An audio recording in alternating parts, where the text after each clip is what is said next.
All right, friends, it's T-Man. I'm back with a new video. We are going to do a response to our good friend, you know who, from the neighborhood, Prophetfear. So, yeah, you know, a good friend, the gym lifting slave. Yes, man. All right, let's do a reaction video to Prophetfear. Let's see what Prophetfear says. Prophetfear says, lengthening partial back workout for wide lats and thick back. All right, let's critique this. Let's review this video. All right. What's up, everybody? In today's video, I'm going to be talking about... What's up? It's Prophetfear. You know, we had some stuff going on for quite a few years since my original channel and now, but honestly, I really don't hate the kid, man. He can do whatever he wants really on his channel. It's his channel. It's his thing. He can do whatever the heck he wants. I do what I want on my channel. He does what he wants on his channel. Look, you got to have variety on the internet. Not everybody can be the same. It'll be boring if everybody did the same thing. You understand me? It wouldn't be entertaining. How the heck could you make videos on the same stuff all the time? So, but anyway, all right, let's review this video by Prophetfear, man. Yes, he's into partial reps now. All of a sudden, he used to hate me because I would do eccentric exercises, and he was so angry with me. And now all of a sudden, he's been doing them in all his videos. Okay. On my back workout, and I'm going to be going over why I do the things that I do, and also why lengthen. I know why he does them. He learned because of my channel. He learned about the eccentric exercise. It causes micro damages, but he may try to misconstrue it and say you're building muscles by lifting your body up and down. No, they don't build muscles, but we'll get into that in a minute. But yeah, you notice how he's into partial reps, you know, the eccentric exercise, because man, you know, he's learned a lot from my channel. What can I say, dude? Partials are so great, and that's it. They're so great. They are so great. They are so great only if you're getting an adaptation. I wouldn't say that they are so great if you're already adapted, because adapted means protected. Adapted means protective. The adaptive protective effect of the repeat about effect phenomena. There's no more damage going on there because they're protected. So what are you exactly doing there? If muscles are protected and they're no longer getting damaged, and even if you are doing partial reps, whatever, what are you doing there? Well, it's up to you to figure out how to bring back this damage. And I'm going to bring it up in a second. I have something I'm going to show you. I'll explain this. Right? I'm also going to talk about how lean I am. But anyway, let's start off with the first exercise. Okay, he's an ectomorph, so I don't know what he's trying to say about how lean he is. He's an ectomorph, okay? If you want to call it that, okay? I don't know. There's a lot of people that are going to debate this ectomorph, mesomorph, endomorph. Yeah, it can be debatable. Maybe we're all the same, but because we're eating such artificial diets, our bodies are responding in different ways, okay? I can't tell you. I don't know for sure. We're already we're all living such an artificial lifestyle at this point. Who the heck knows what's going on out there? You have to discover. It's really hard. Okay. Here, we're going to be doing a one-arm Kelso pull-up. Now, I know you guys have never heard of a one-arm Kelso pull-up, but you're about to learn today what that is. And also, this is dangerous, putting all your weight on one arm. I would never do this, and I would never promote this on my channel. Never. Aside, just look at how lean my calves are. People like to claim you can't grow. He's sticking his feet up in the air. He's on his toes right now, flexing his calves. So now he's going to tell you, look how lean they are. Well, they're not in a relaxed state. And as far as being lean, if you have a low body fat, then of course your muscles are going to show, right? So they may appear as if they're bigger when in fact they really probably are not. It's hard to say here because I don't know what his body weight is. Grow your calves? Well, what the hell is this, right? What the hell is that? If you can't grow your calves, then how did that happen? Anyway. How'd that happen? He's standing on his toes, flexing them. That's how. I love this guy, man. He's funny. Prophetfear. back to the actual video. So here, as you can see, I just do one arm at a time, and what I like to do... Oh, look, those calves, they disappeared all of a sudden after he stopped flexing them. Oh my gosh. Is, let's go. I like to... Where did the calves go? I don't see them anymore. They left. See that? Tilt my legs to the opposing side of the arm. When I walk around, you can see my calves from behind. They're predominant. And I have low body fat. But they're predominant because they're large, because I made sure they were big. I don't have to flex them to make them look big. They just look big because that's how I made them to look. That's how I want them to look. So as you can see, the legs are pointing this way while the arm is pointing that way. It gives a nice counterbalance to the nature of the lift, but also it causes you to come more... Okay, this is, I'm really gonna give my honest opinion. This is a useless exercise. There's no point in doing it. The whole point about lifting is to get relative amount of damage so that you can get an adaptation and repair the muscle bigger and stronger. That is the only way, and get a donation of these nuclei to synthesize protein so you can build the mass on the myofibrillar after the repair and the remodeling. But it can all happen in that 1 week while it's repairing and remodeling. Protein synthesis is extended, blood levels are elevated, and bang, get it? Now it's up to you how to figure out how to get over the repeated bout effect phenomena, the protective effect against any more muscle damage from happening. See what I mean? Well, he's not educating you on that. He's just telling you, hey man, you should hang on this thing and go up and down partial reps. Okay, and what about it? I don't get it. Around the body, because now you guys probably don't know this, but if you pull your arm this way, you get a stretch. But if you pull your arm around your body... Okay, I've seen runners and people and everybody come into gyms and they stretch before they work out. And what about it? They stretch all the time before they work out. They do these arm stretch, chest stretches, legs. They do all kinds of stretches for their arms, whatever, on the wall, whatever.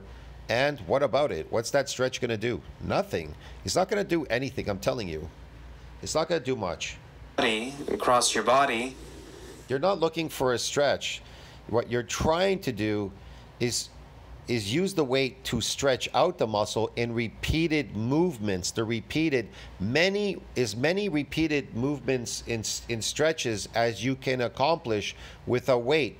For example, if you were to hold a hammer curl on a cable machine, that is probably the best using a partial rep. Why? Because it's going to pull your arm downward, right? Okay, so you're pulling up against force and it's pulling your arm down, so up and down. So you don't need to go all the way very high. You just need to do multiple partial reps quickly, very fast for the to hit the type 2 muscle fibers.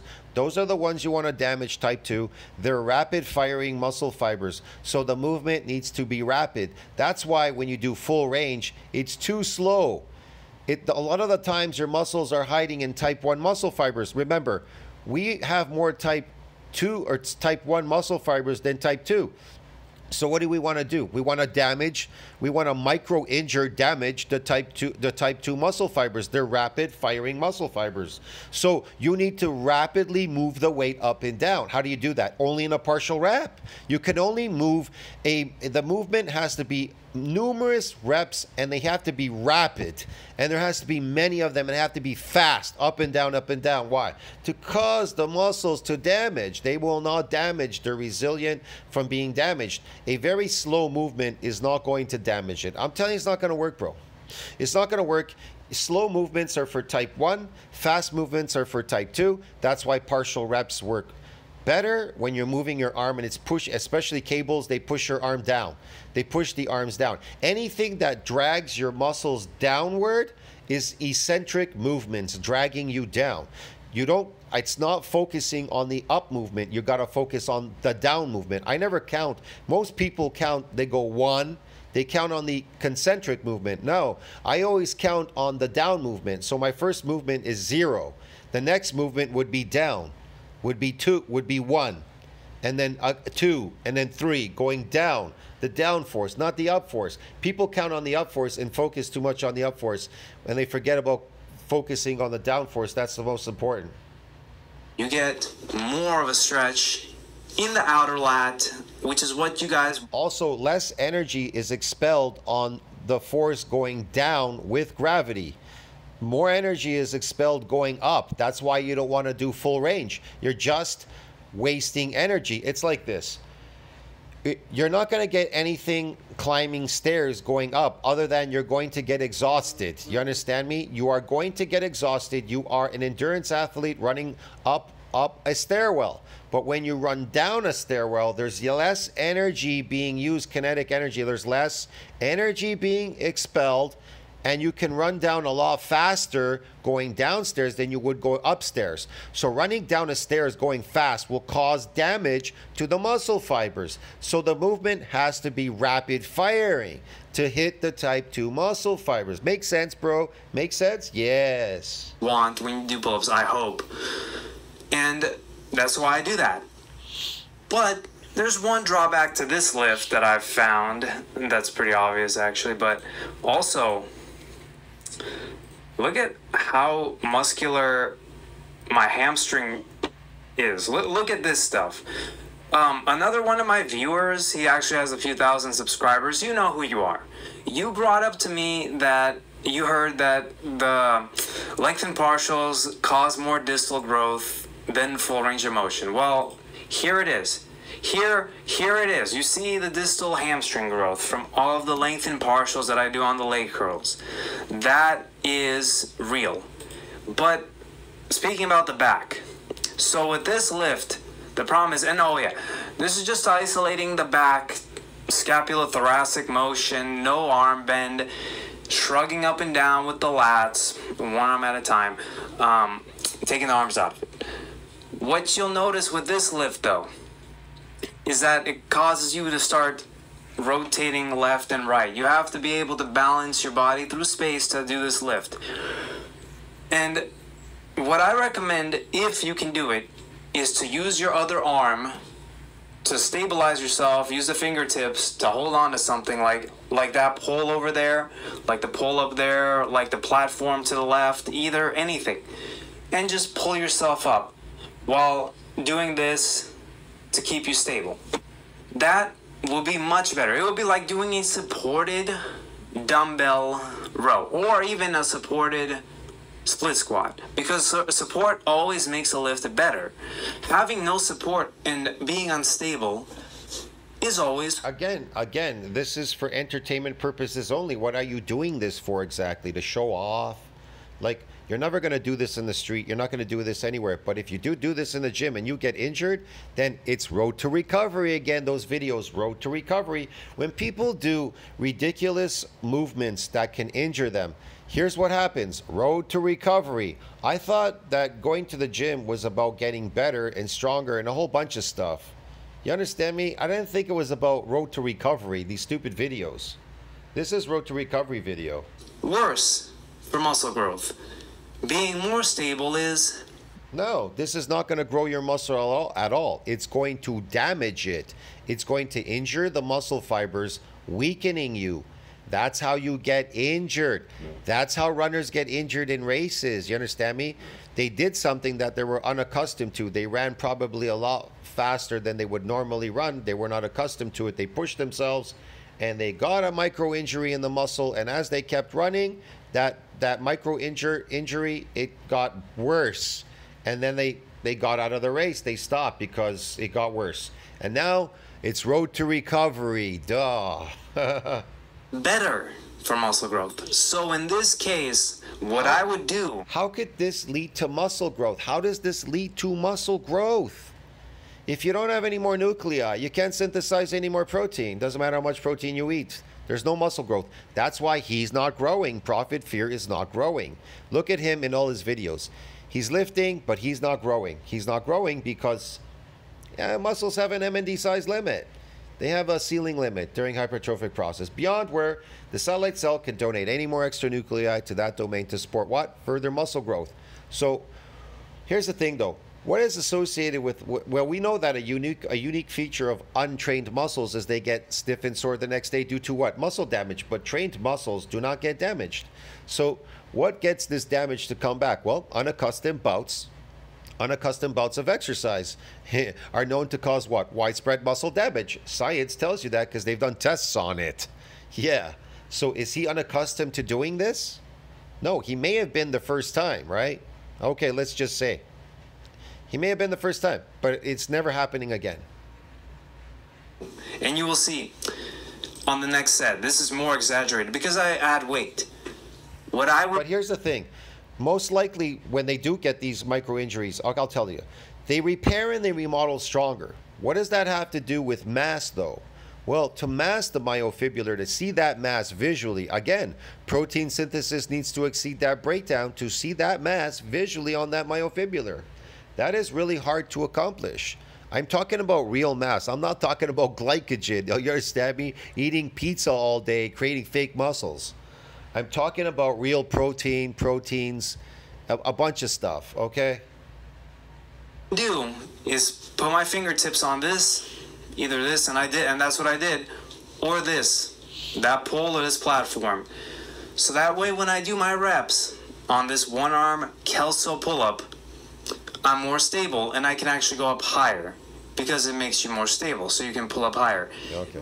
Anyway, so here you can see how much harder it is with even a lightweight because it dangles. You see how it dangles and oscillates and rotates? That causes your body to oscillate and rotate left and right, tilt. Watch, it's gonna get worse. And also, more hamstring, you know. Okay. And like I said, it has to be rapid firing, it has to be fast, and you have to do a lot. It has to be an overworking of that muscle to get that muscle to micro injure. And then you need to go eat a lot. You need to be in positive nitrogen balance to see that mass and to repair and remodel that muscle. And that takes a whole week.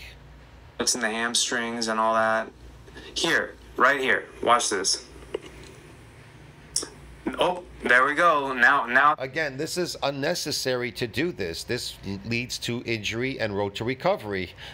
Does it make sense doing something like, let me see if I can destroy myself without making, let me see if I can lift this with a weak arm and see if I can destroy it. Well, why not build your arm big and strong and then try doing these? See that? You understand? That's the whole point. The whole point is to get your body stronger, so when you do crazy exercises like that, you're not going to get injured and road to recovery. that started happening, there's basically jack I can do about it because, you know, that rotational momentum. Okay, this is I don't know what's going on here, man. He's like all over the place, twisting and flying around. I don't know. It's a fun lift. This is a fun lift. I don't get it. A fun lift? So you want to do this as a fun lift? So now it's a fun lift and road to recovery. Is that it after you injure yourself? If you can get it to be more stable, it could be a good lift. It has the potential to be a good lift. And this is not, I'm not telling you guys who are beginners to try this lift because this is what I do. These are the things that I do. I've done weighted pull-up. Yes, see, now he's advocating that none of you do this. Why? Because he's doing it because he doesn't mind injuring himself or something. I don't know. Sternum pull-ups, wide grip, narrow grip, neutral, overhand, all that. I'm doing this because I want to do something new. I want to try a new angle. But it has a... Yeah, he wants to do something that he's unaccustomed to doing. That's what usually gets muscle damage to come back, yes. Potential to be a great lift. But here is a legitimately good lift. It doesn't need to have potential. It clearly is a good lift. And now, you might not be able to tell. You might not be able to see it from this angle, but this is a lat prayer. This is a single lat prayer, and instead of doing it in front of your body, like I discussed earlier, you come around your body like this, right? So you pull up like this, and you pull down this way, right? This is a cross body. I don't usually, if I do this for lats, I'm not using my arm, I'm using the lat. I usually use my lat to pull it. And remember, the lat has a very short range of motion. That's why people pull down with their arms on the lat machine. A lat has a very short range of motion, so it looks unusual when you see a person hold this And he's done them too. I've done them. He's done them. Where you're pulling your arm, you're using the lat to pull it. And so people are like, "What is this?" They don't understand that. Well, I've seen people do it on pull-up bars. They'll use the lats to. There's a very short range. They're holding on to a pull-up bar, and they're literally using the lats to pull them up and down. But the range is very short. People may not understand that. But when you're on a lat machine pulling the weight down, you're using your entire arms. You're using your arms to pull him down. The whole point to pull down the weight is so that the weight can pull you up. The more that the weight pulls you up in a fast, rapid movement, that causes the micro injuries in the lats to get them to repair and remodel bigger and stronger. But at some point, again, they're adapted. They're not getting injured anymore. You don't see anything going on there, whatever. Man, it's just, So yeah, can you do these? Yeah, these are probably better for lats, a short range of motion, or because the lats is short range of motion. You can emphasize more on the lat than your arms. Your arms get tired really quickly, right? Pulling down on the lat machine. So you could do these single lat pulls, because lats are short range of motion again. Lat prayer, straight arm pull down, whatever you want to call it. Like I said, the lat seems to stretch more. The outer lat stretches more when you're... Again, his elbow's bending there. His arm is bending. He's using a bit of his arm. It's more the lat has to pull the weight. Coming up this way. And also, some biomechanics trivia. A lot of guys will say, and I don't want to say a lot of guys, they will say that the lat loses leverage when you come up directly overhead to 180 degrees. But when you do it cross body like this, it loses leverage because you're not emphasizing. Look, as a natural lifter, you have to work every muscle group. You understand me? But here's the thing: if you're creating fake muscles doing sarcoplasmic hypertrophy training, so eating a lot of carbohydrates, then it wouldn't matter because all muscles are going to fill up with glycogen.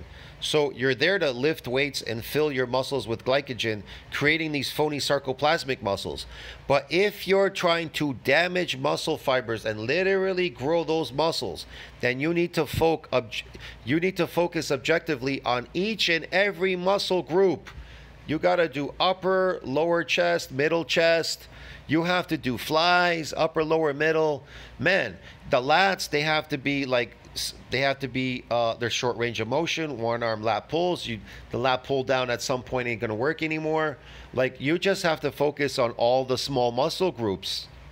You gotta work them so much so that they can get damaged because they're resilient from further assaults after you become trained. Because a unique feature of trained muscles are what? They get stiff and sore the next day due to what? Muscle damage. But trained muscles do not get damaged anymore. So they're trained. So what do we need to do? We need to do something we're unaccustomed to doing. You understand me? A bout of exercise. And what would that be? A lot of repetitions. You got to rep out like crazy. You got to overwork that muscle with massive amounts of repetitions. Just fucking go at it like crazy until they damage. You understand me? And you have to leap in weights because progressive overload does not grow muscles. They do not damage muscles. They don't grow them because you're recruiting motor units now. That's what happens because now you're trained. The repeated bout effect kicked in. There's no more muscle damage. So you're going to start inching up in weight slowly, but you're not leaping in weight. You're going slowly up. So you're recruiting motor units and androgen receptors. You're getting what we would call fake artificial strength. You're creating chemical strength. You understand me? To lift that heavy weight, you're getting better now at lifting weights in the gym. You are no longer building you're not building any more myofibulars because that is based on muscle damage. But getting better at lifting is based on motor unit and androgen receptor strength. Get it? That's why people confuse. So they become trained and they get frustrated. The muscles are not growing anymore. They don't understand what's going on because it's based on an adaptation process. So what do? They start eating fake food. They call it bulk diets and all that. They start getting fat and big and loading glycogen in the muscle. And all they're doing is recruiting more motor units and androgen receptors for force production.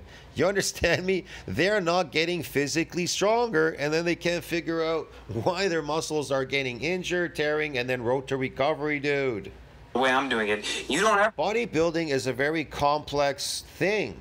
If you don't understand how it works, you're gonna make all kinds of mistakes. to come overhead like this. You always come up to here to like 150, 160 degrees at the top. So what happens is your lat gets pulled in front of you. Instead of getting pulled behind you, it gets pulled in front of you like that. And so it becomes more of a diagonal pull. A diagonal. Alright. Now we're gonna go off to the cable row that that I showed, that I already posted. Now this one. So let's get This is interesting. Okay. Let's see how he performs this. this out of the way. Remember, the truth is, on this exercise, you want to focus on what? The eccentric. So the weight is, that's what's so good about cable machines. It's because it's pulling you back. You want the weight to pull you. That's what's causing the stretch and the damage, consistent damage to the muscle fiber. You understand me? But if not enough eccentric movements have been accomplished, then the muscle will not damage. It's really simple. So pull-ups, outer lats, teres major, lower traps, basically, all those muscles. Crossbody pull-downs, lats, teres major, tricep, long head of the triceps. Yeah, okay. Scapula protracted. Okay, that's pretty good. He has a very good stretch here, yes. But they have to be rapid. They have to be rapid stretch. I would never do too heavy of a weight, because the slower you move, you're hitting type 1. You want to hit type 2 muscle fibers. So you have to hit a weight that is just enough for you to move it fast, rapid firing for type 2 muscle fibers to injure them. And you have to do multiple repetitions. Now, you don't have to do high repetitions in a set. You can do 10 reps at a time and keep coming back. But you're going to have to do multiple sets, maybe 10, 15. I could do as many as 20 sets, 10 repetitions in a 20 set movement. You know what I mean? That's where you're going to find the most damage. You're not going to find it if you're doing if you just do it, let's just say you just do one set 5 by 10. Well, that's nice and cute, but that's not enough to cause any damage. Spine flexed, scapula. Remember, you're a trained athlete now. These muscles are resilient from further assaults. So you need to assault them with what? Everything in your arsenal to get them to damage and then repair bigger and stronger. And then there's an open window, and you go and eat and whatever positive nitrogen balance and grow them bigger and stronger. Elevated, because when you're pulling forward and you lean forward, it becomes a diagonal motion. It becomes a diagonal row, like a diagonal pull, but a diagonal row. And when you pull back, people say, oh, there's back extension. You're right. Yeah. But no, there's nothing. The concentric is meaningless. It is, in this movement, if you're trying to damage muscle fibers, it is meaningless. You're looking for the weight to pull you down. So you don't even have to pull yourself all the way back. There's no point. The range of motion in the muscles in the back are short, just like that lat we were just talking about. Because when your spine is flexed, you extend the spine. You don't need to extend the spine. What is that going to do? If you extend the spine, what is that going to do? Nothing. Nothing whatsoever. Look, unless you're busy trying to, I want to recruit more motor units and androgen receptors so I can look good lifting a heavy weight. Well, go ahead, go to the gym and be a lifting slave the rest of your life, right? A lifting slave. Now, but if you want to accomplish something like repairing and remodeling bigger and stronger muscles so you can increase your natural strength, get it? Well, then that's totally different. You need to focus on that. And that's very difficult. Very difficult. That's why people get jealous when they see me, because I'm more into getting natural strength and getting bigger and stronger. They're more interested in looking good in a gym, lifting a heavy weight, and never growing any muscle and never increasing their natural strength. They're relying on androgen receptor and motor units recruitment to lift that weight, which is crazy. When you extend the spine, you retract the scapula. And when you retract the scapula, you extend the shoulder, which works the lat, teres major, rear delt. And then you do it, and then that, look, this is the position you start in, right here, with the spine extended, shoulder extended, scapula retracted. And as you come back, your shoulder flexes, your scapula protracts, your spine rounds, and you pull forward, which causes your scapula to elevate. It works basically almost the entire back, with the exception of maybe the outer lats, but you still get a lot of lower lat. You guys saw in the... Yeah, if it's pulling you back, but now look at him, he's trying to pull back. If it's pulling you forward, the eccentric exercise, but he's like thinking that pulling back is going to do something, does nothing. I see people when they're doing like their quads on the quad machine, they're focusing on the concentric, never the eccentric. They're pushing up, up, up, up, and then they're wondering, why isn't anything happening there? There's nothing happening there because it happens on the downforce. Hello? Thumbnail that I have. People have no idea why they go to the gym. They focus so much on they go on these machines, they focus so much on the concentric as opposed to eccentric, and they never get anything done. Nothing is happening there. Nothing. Big lower lats. Well, motions like this with heavy weights, 90 degrees, 120 degrees, whatever, they work the lower lats a lot. They work this works the spine a lot, the mid spine, lower spine, upper spine. It works the traps, lower traps, teres major, rear delt. The only thing it doesn't work optimally would be the outer lats, but it still works a lot of the upper lat, maybe not from the front, the thoracic, back of the lat. It works the lower lat a ton. It's a great lift. And then there are people in my comments telling me it's not working the back. Well, how the hell does my back look like that in the thumbnail? Oh, because I do lifts like this, right? But it doesn't work the back. But it doesn't work the back, right? This position, clearly it doesn't work the back. And to be clear, I could go heavier than this. I could go lighter than this. I could go heavier than this. I chose this weight because it's easy to control and I don't have to use a lot of weight. This is what I'm going to tell you guys about partials with back exercises. It's not dictated by if you're strong enough to do the weight. It's dictated by whether you want to have that much stress, that physical stress, the fatigue of lifting a really heavy weight. Because trust me, lifting 260 pounds, which is the full stack, is much more exhausting than lifting 160 pounds and coming all... Exactly. Exhausting. You're just going to the gym. You're a lifting slave. You're an endurance athlete if you're focusing on concentric exercises. You're exhausting yourself and you're getting better at doing what? Recruiting motor units. You're getting good at recruiting a motor unit and some energy receptors for that force production. That's it, bro. Get it? Yeah.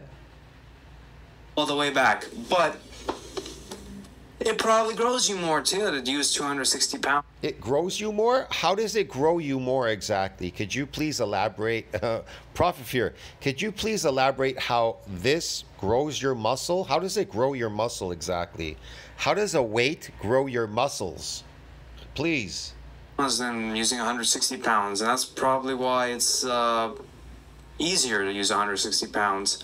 And also, when you're using all the muscles of the back to do a row, that's going to take a lot of energy. What? You're using the biggest muscles in your entire body all together. And you're also using hip extension. What if you move lower weight, less weight, lighter weight? Are you using all the muscles? Man, this makes no sense. It's because he's trying to lift the heaviest stack here because he thinks lifting heavy is somehow is going to build a muscle, and that's not why you're lifting heavy. You're lifting heavy for repeated, unaccustomed, repeated bouts of exercises. You understand me? Unaccustomed, listen to the word, unaccustomed, repeated bouts of exercises are known to cause widespread muscle damage. They never say accustomed exercises cause widespread muscle damage. So you need to do something here that you're very unaccustomed to. Your muscles have to be it's very uncomfortable, because it's very unaccustomed to do multiple repetitions firing fast, and keep doing set after set after set after set until that muscle comes damaged. And then what happens is this. Now I'm going to go into this because I forgot to do this. I should have did in the beginning. I'll do it now really quick. So this is just one section from NCBI, the effects of muscle loading on skeletal muscle regenerative potential. Update. Okay. Well, they tell you, yeah, about muscles, they're dynamic, stimuli, whatever. Okay. Muscle cells function, contrast, okay. Environmental, skeletal muscle. Well, here's the thing. Muscles can be damaged by trauma, disease, or even some type of exercise. The most notable exercise-induced damage is in response to what? Eccentric exercise. It's never associated with what? Concentric. You understand me, dude? So you're wasting your time. Skeletal muscle healing after injury or micro-trauma caused by exercise has been divided into 4 interrelated and time-dependent phases. These phases are what? Necrosis and degeneration. He says you're building muscles. Well, this says the phase are what? Necrosis and degeneration. Does that sound like building in the gym? You're building a muscle? No. You're building outside of the gym now because you got damaged, right?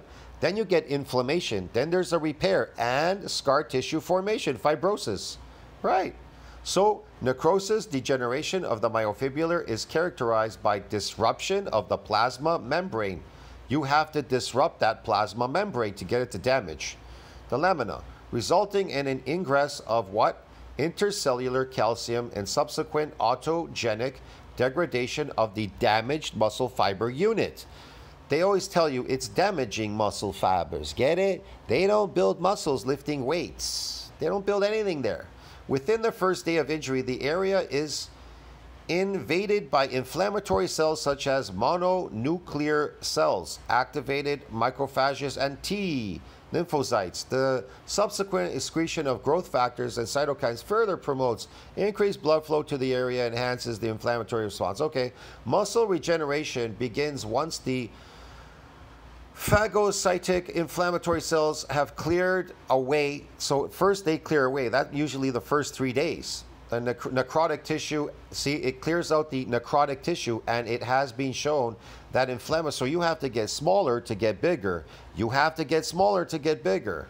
Showing that inflammatory cells blockage repairs muscle regeneration. For example, non-steroidal anti-inflammatory drug administration reduces important macrophage excretion. That's why you don't want to take anti-inflammatories if you're a lifter and you're damaging muscle fibers. Therefore, the initial benefit of the inhibition of myofibrillar degeneration may be at the expense of what? Functional muscle regeneration at later time points. Yeah, that's what would happen. Don't take that stuff. Okay. For the review of the role of inflammatory process in skeletal muscle repair, yes. So active muscle regeneration typically occurs within what? Within 7 to 10 days from the time of injury, peaks at 2 weeks and gradually declines until 3 to 4 weeks.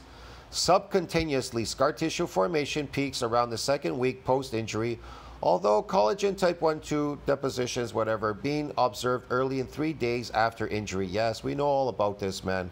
So they just talk about the repair, the regeneration part with muscle damage. Now, if you're a lifting slave and you're not understanding this, that's too bad. I think you need to understand if you want to build muscles, you have to go through this. If you want to build muscles, myofibrillar growth, and increase natural strength, you need to go through this. If you don't want it, then don't do it. It's really simple. Get it, dude? So there you go. They explain everything here. I'm not going to go through all of this. It's useless. But there's also this section too. There's a section called DOMS here. And that'll explain to you what this is. This when you get damaged, this is what happens to muscles when they get damaged. Now, post-damage, this happens, but this also happens in the gym. So if a muscle gets a micro tear as you're working through it, you're going to notice that you're going to get reduced force capacities like it says here. So there's clinical signs of reduced force capacity, increased painful restriction of movement, stiffness, swelling, dysfunction of joints. Okay, that's the very next day. But you're going to get reduced force capacities as you're going through the exercise, because this is a type of ultra-structural muscle injury. Get it, dude? You understand me, man? You've disrupted cells. If you got damage. But if you're like this guy, adapted and not getting any damage, you're wasting your time, okay? It's really extension. I'm big on turning your rows into deadlifts, because deadlifts are a great back exercise. And when you do a deadlift for a row and you combine them, you get a lot of back growth. That's why people use momentum when they... No, you don't get any back growth. You don't have to say get back growth. You just have to show, and he's not showing any back growth, so no. Bro, because it gives them better leverage at the top. They can stretch their back more, and they avoid that garbage resistance curve that rows usually have. Stretch your back more? It stretches when it moves forward. It doesn't stretch backward. Muscles don't stretch backward. They stretch forward. Anyway, guys, that is the back workout. There's just 3 lifts. I don't need to do many lifts. What, it was 3 sets each. Okay, there we go. He didn't pull it all the way back. Then that would be a partial. This is smart. 9-set workout. It was great. And with a workout like that, you can get... Yes, he's doing it right here. He's doing it right. But he's moving too slow. He's moving very slow forward. You need to move fast. The movements need to be rapid. You want to hit the type 2 muscle fibers. He's hitting type 1. And that's another issue, because a lot of people don't understand the difference between type 1 and type 2. Glycolytic and these rapid muscle fibers. They don't understand. Type 2 are glycolytic. That is the reason why people, when they eat carbohydrates, they're building fake muscles, because type 2 are glycolytic. Yes, man, you can read it up in science. The difference between type 2 and type 1. Do I need to bring this up too? Oh my God.